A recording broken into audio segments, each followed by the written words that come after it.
Welcome everyone, welcome to my channel. I'm Karen Eiton. Today we're going to be talking about planting seeds.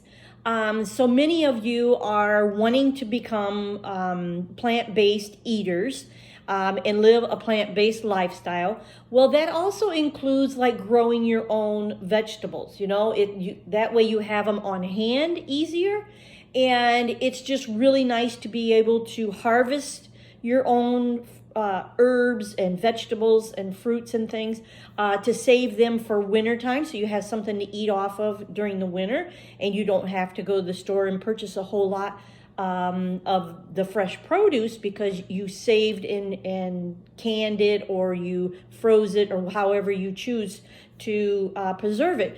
You already have it on hand. It's much cheaper to eat that way and to be able to, have things that you can choose and that you like. And I would suggest planting things that you really like, right? So planting a lot of what you really like. So a lot of times we get all these different seeds and things and we just plant things to see if they'll grow. But we really want to plant some things that we can, harvest, and things that we really like in our own diet, right? So I'm just going to talk a little briefly on each little topic here about planting seeds. So number one is buying seeds. So when you go and you buy seeds, like I bought seeds like for 59 cents. Like here's some radishes, 59 cents, right? So I bought a bunch of those that were 59 cents. And then I bought, and it just depends. In different places, it's just different pricing. It's hard to know exactly where to go to get seeds. A lot of these I bought from different home goods stores, that sell, like carpentry stuff and things like that. Sometimes you can find them at those type of places. And sometimes they'll even be on sale. I mean, you can find them in a variety of places. Sometimes even the grocery store sells seeds. And this one I bought for $2.79. Yeah, $2.79. And then some of these I bought, like this one. I've never seen a purple and some of these different carrots before. $4.19. But if I bought it, it was probably on a half price sale. So, and there's just different prices. Sometimes some of these places will have, like 2 for 1, like you buy 2 for the price of 1. This one, sweet corn, was $2.29. So it just depends on where you go, what you're looking for, and what you will want to plant, right? What you choose. So there's just a variety of prices here. So it just depends on you, what you pick out, what place you go to buy seeds. I even have seeds that I collected myself. So in the fall, I like to go around and collect seeds from flowers, collect seeds from whatever herbs or whatever I can get seeds from. These are some apple seeds that I've saved that I'd like to germinate. And then these are marigold seeds. So I have to they're still in the pods, as you can see. They're still kind of in the pods like that. So I have to break them apart and, and then the seeds are in there, and then I can plant them. So they have to be a little bit more harvested yet, where I, get the seeds out of the pods. But anyway, and I, save different seeds from time to time. Here's some that I saved from some wisteria that I have growing by my side door. And these are the pods, and then you open the pods, and then they are, they're inside there. Here, let me show you one. Fairly big seeds, too. So there's one pod with the seed in it. See the seed right there? Take it out. Perfectly good seed. And we could germinate these and get these started before summer, before spring, and then go ahead and plant them outside when they are getting a little bit, bigger in their pot or whatever. So, and then there's just another variety of seeds that I have saved that should still be good. Sometimes if you save seeds from year to year, and you've had them too long, sometimes they don't germinate. But so you just have to be a little bit careful. Now I had these seeds, let me see here, right here. I had these seeds for beets, right? And I think I've had these for, let's see if there's a date on here, 2010. So these seeds are from 2010, and I just sowed them. I just, put them in a pot, and I'm going to get the pot, and I'm going to show you that they still germinated. Let me show you. Let me get the pot.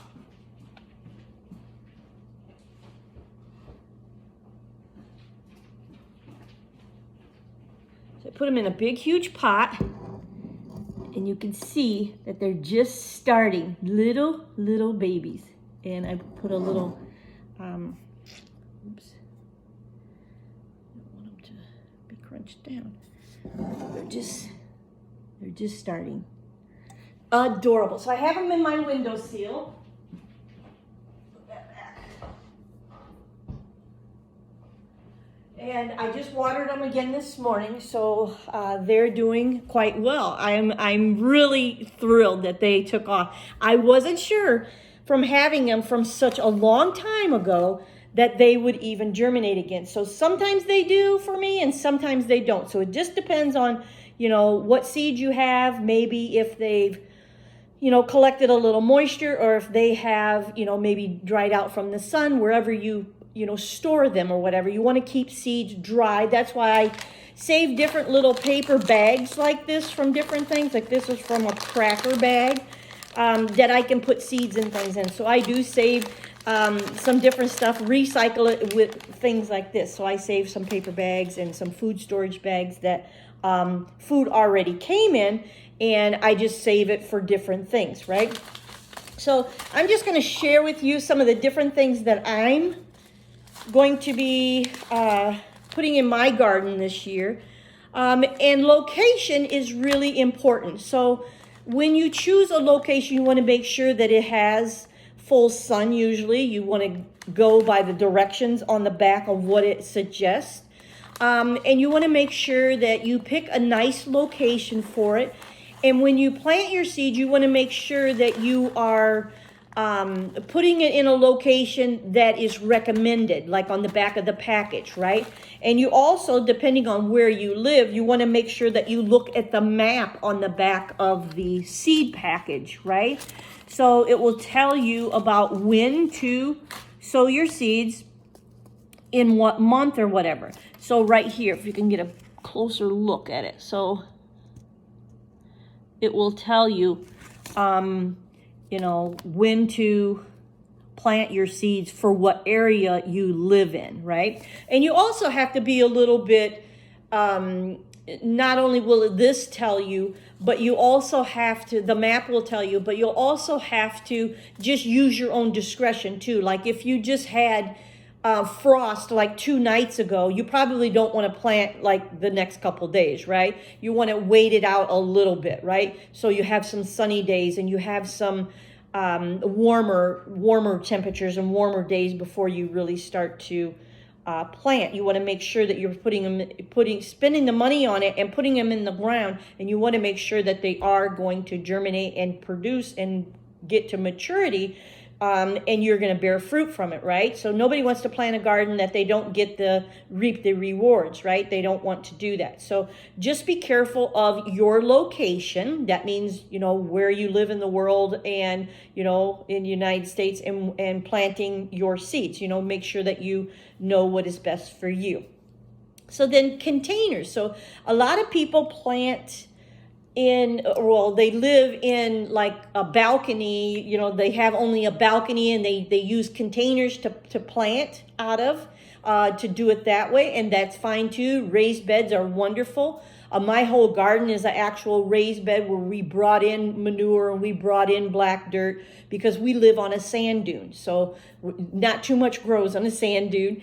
And so it's, it's quite fertile, right? So that's what we had to do to be able to have a decent garden. And I don't know the dimensions of my garden, but it's a good size. I would say I don't know exactly what it is, but it's the size of probably a large bedroom, I would say, a large bedroom. It's not overly big, but it's like the size of a large bedroom.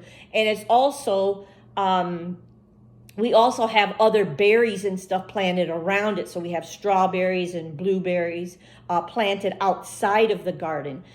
So that kind of gives us a little bit more space. And then we have that fenced in. So because our deer just kind of eat everything that we grow. So we have to really kind of protect it in a way. So I'm just going to go ahead and share with you some of the things that I'm going to be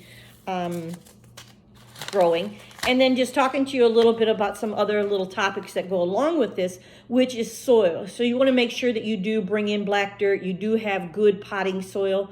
And you have good drainage. That's important too. So if you have any pots of plants and different things that you're trying to grow and it doesn't have holes in the bottom, it doesn't have that drainage that it needs, that could cause a problem too. That can cause root rot and different things like that. So you want to make sure that it's well drained soil.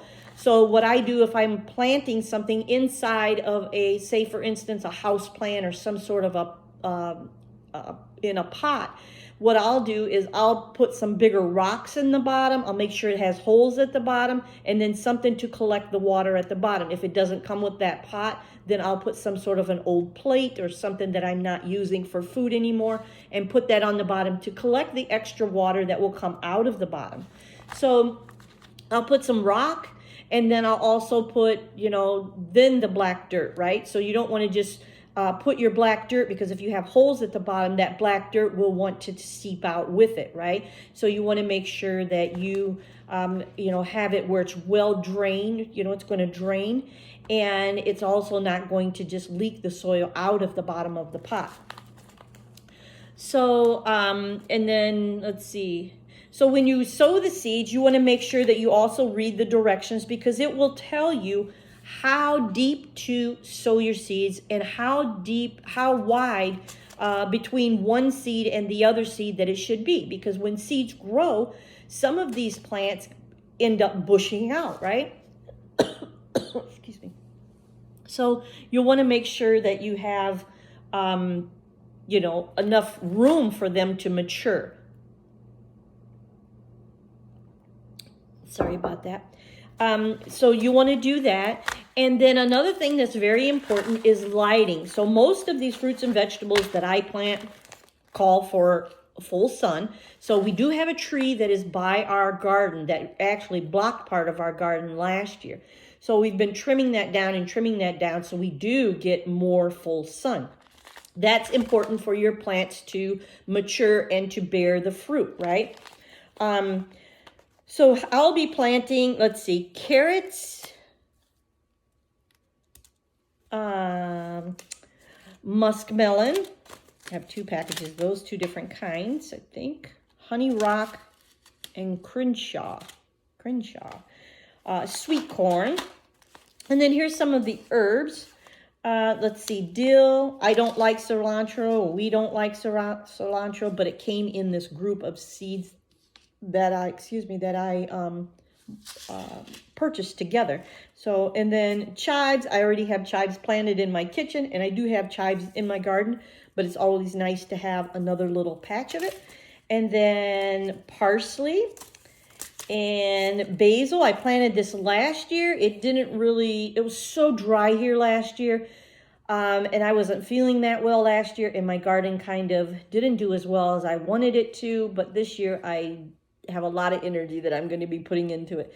So sweet basil, marjoram, and then more sweet corn, more carrots that I showed you.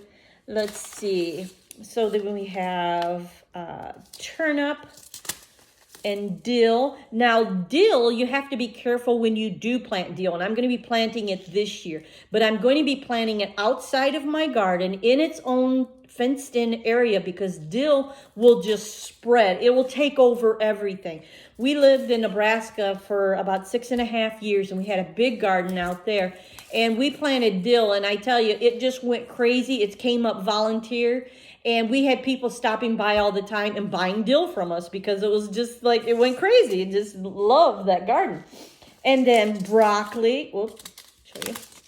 broccoli, and some beans, some other beans, and I think I have two, it's in here, and then beets again outside, and then some green beans, and some sweet cherry tomatoes. I'm going to start these here pretty soon, and then some radish, and then whatever else I have from last year. So we already talked about the wisteria.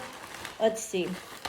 Some other tomatoes. So these tomatoes and these tomatoes, I want to get started. Let's see. Sweet corn, and this is the best brand of sweet corn. Peaches and cream, honey. They are so good. So peaches and cream. This is lettuce, which I can't eat, but my husband can, so I'll plant a little bit for him. And then cucumber, but they are like lemon cucumber. And look how they look. Have you ever seen one like that? I'm gonna try it. And we got 2 more packages of green beans. We've got the beets that we already started, so I can take those out when it's warm. More beets. Tomato. Let's see. Okra. I don't know if I can have okra. I'm not sure. Squash. Green peppers. I am allergic to peppers, so I don't know if I'm going to plant those. I might plant them for my husband, but I don't want to mess with them really. So that's it. And I think I have some sunflower seeds here, which I'll plant those, but I'm allergic to those too. So find them down below or something, down below in our land. I'm just going to go ahead. This bag is really junky. I'm going to find a new bag. I should just take this bag and just plant the bag. But it's really junky looking. All right, I'm going to get rid of that. I'm going to get a new bag. Get a new bag here. Smaller bag.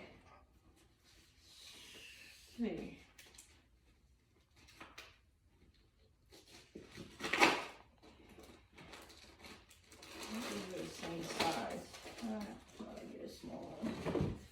I think the smaller one might be too small. Okay, now we're just going to put these all in here. And have fun. Now look, see here, when I bought these last year. 2 for $1. Look at that. So I look for deals. When I find deals, I buy them. So it's always nice to have seeds on hand. And I showed you that even, 12 years later, the seeds are still germinating. They still grew, right? So, be patient with it, and I'm sure you will do really well too. And sometimes we go and we'll get other plants. We'll get starter plants. I want to try to skip that this year if we can, because we end up spending like $100 or more on getting starter plants. And if we can do some of that ourselves, then we won't have to spend that money, right? So I had a little greenhouse before. It was just made out of plastic, and the wind took it on a storm, one of the storms that we had, and it just went everywhere. So it's gone now. So we got rid of it because it just looked terrible, because it just went kaput. So let's see. And then another thing that you want to think about, and what we have to always do, is watering and fertilizer. So you want to make sure that you have some sort of fertilizer that you can put in, and also watering. So I water when it's really hot, I water almost every night. I have some soaker hoses for my grapes. I just turn on the water and the soaker hoses go. But a lot of the other areas don't get watered as much as I would like to, because I have the water going on the grapes a lot. So I have to really make sure that I start my watering earlier in the evening, and I make sure that I get everything watered. So you want to make sure that you water when it's really hot almost every evening, at least give them some sort of a splash of water. And some of the times when you can do a little bit more, give them a little bit more. Like if it's been a really hot week, Make sure that they have plenty of water. You don't want to overwater, but if they're absorbing the water and they're looking kind of wilted or something, you want to make sure that you're really paying attention to them, and that you water and that you fertilize them. And then, make sure that they are getting plenty of light for whatever the package recommends. So that's really important too. And then, then when they start to mature, like different plants need different things. So like tomatoes, we put tomato cages on, or we'll use a stake and we, stake our tomatoes because the fruit gets pretty heavy, and then the tomatoes will just fall over. So you want to make sure that you have, cut stakes ready and ahead of time, so that you can stake up your tomatoes and stake up your different plants and things that, that need it. And just, make sure that you're always weeding. You keep the weeds away from the plant itself, because the weeds will take up the nutrients and all the water from your plant area. And you want to make sure that your plants are getting that nutrient and they're getting that moisture and they're getting that water, not the weeds. So it's very important that you keep it weeded around your vegetables and plants, because it really does, just take away all the nutrients for it. So you want to make sure that you do that. So I think that I covered, just the basics of, planting and things. If you're going to start sowing seeds inside, you can do that in your windowsill. You can just collect some old egg cartons, and it has the little individual little, divided, little sections, and then you can put some soil in there and start planting them. And then when they get so high, then you can transplant them to your garden area outside or your containers outside. It's still been really cold here. We did have like a 50-degree day, a 40-some degree day. So we're getting a little bit of more sunshine, and we're getting a little bit warmer days, but they're really mixed in between, right? We still have some cold nights, and it's still, pretty cold. So you want to make sure that you transplant them outside when you know that it's spring and it's summer and it's safe to do that. So yeah, and I wish you all the best of luck in planting. If you have never planted before, it's fun. It's really fun for kids to watch you do this. And so they can learn, right? So they can learn how to sow seeds, how they can start growing for themselves. And being on a plant-based diet and living a plant-based lifestyle, it's very important to have a lot of fruits and vegetables around you so you can make different dishes, and you can have some of the different nutrients that you need, right?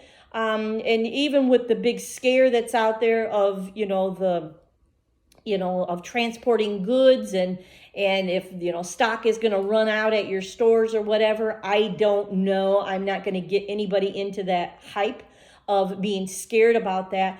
But at least we're going into springtime now, and now is the time to start thinking about planting. Plant enough for your own family. Plant enough so you can preserve some food for the winter, just in case, right?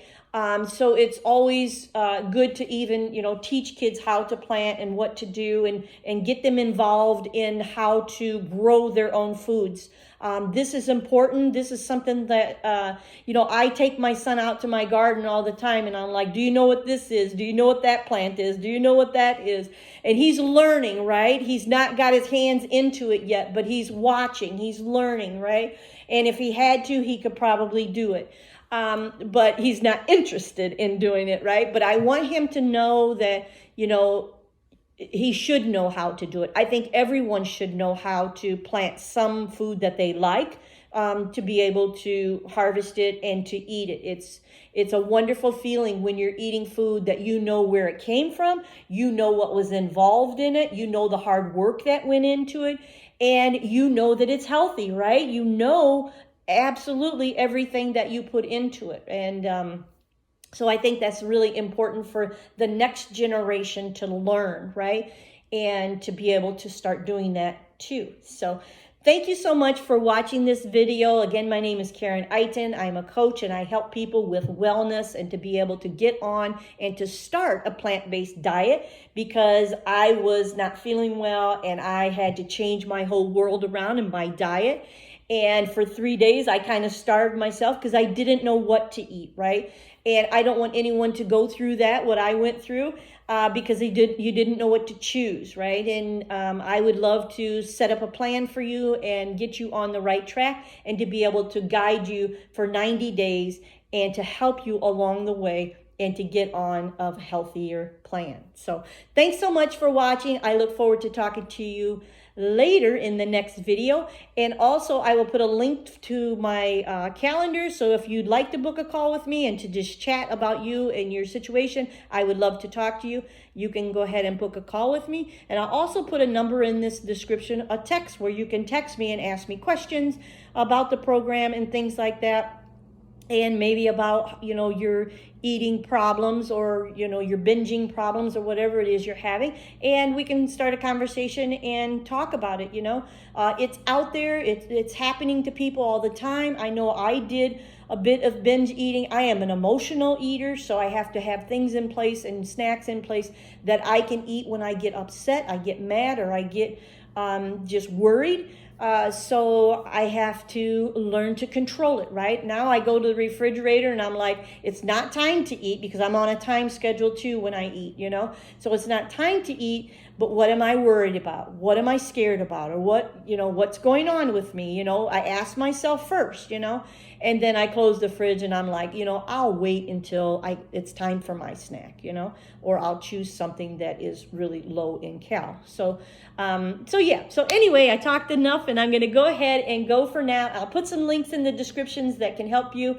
And I look forward to talking to you and helping you a little bit more. Thanks so much. Bye-bye.